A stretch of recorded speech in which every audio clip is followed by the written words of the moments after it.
Pre-pandemic, Jamaica's economy was on a path of modest growth and strong fiscal indicators. There was a spillover of primary and fiscal surplus to the tune of over $136 billion from the 2019-2020 financial year. As it managed the pandemic, government's goal was to ensure those fiscal gains were not completely eroded, even as it prioritized public health.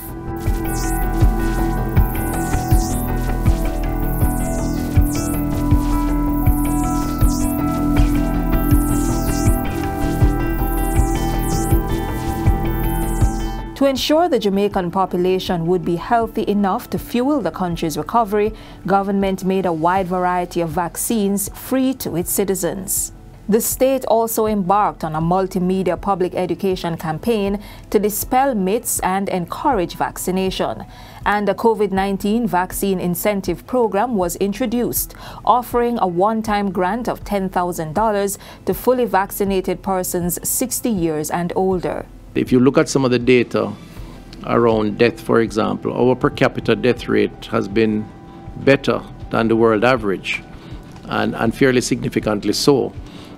We regret all deaths, but it does suggest that we have been able, to a large extent, to manage the process in a way that has led to many positives, including saving many lives. Education was also targeted as part of the recovery process. Full face-to-face learning resumed in March 2022, and the Education Ministry crafted several initiatives to address the learning loss caused by the pandemic.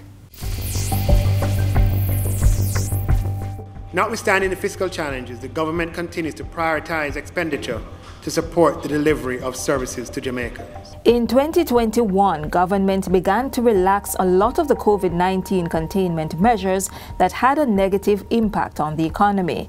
No more restrictions on travel or public and social gatherings, and businesses that were not allowed to operate because of their risk profile returned to a buzz with their COVID safety measures in place. The tide shifted once more to building back stronger. After 2 years, the order and all the measures therein under the Disaster Risk Management Act will be withdrawn. Despite the fallout in revenues as a result of the pandemic, the government prioritized spending for the COVID-19 health intervention, which has cost $26.4 billion so far. We also prioritized support to the most vulnerable in our society, giving back over $40.6 billion to this point. In this new phase of living with COVID, focus has been placed on supporting sectors affected by the prolonged period of economic fallout. An economic recovery task force was established. The Ministry of Finance extended its grant support under the Best and Set Cash programs to those who lost their jobs at the start of the pandemic. There was a $75 billion allocation to the Social and Economic Recovery and Vaccine SERVE program for Jamaica. It included allocations for critical infrastructure programs and recovery support to small businesses and farmers. MSMEs received $3 billion in loans and grants to support the use of digital technology in their operations. These businesses were also connected to a one-stop online digital marketplace by the Development Bank of Jamaica. And an $18 billion stimulus package was introduced to support domestic economic activity.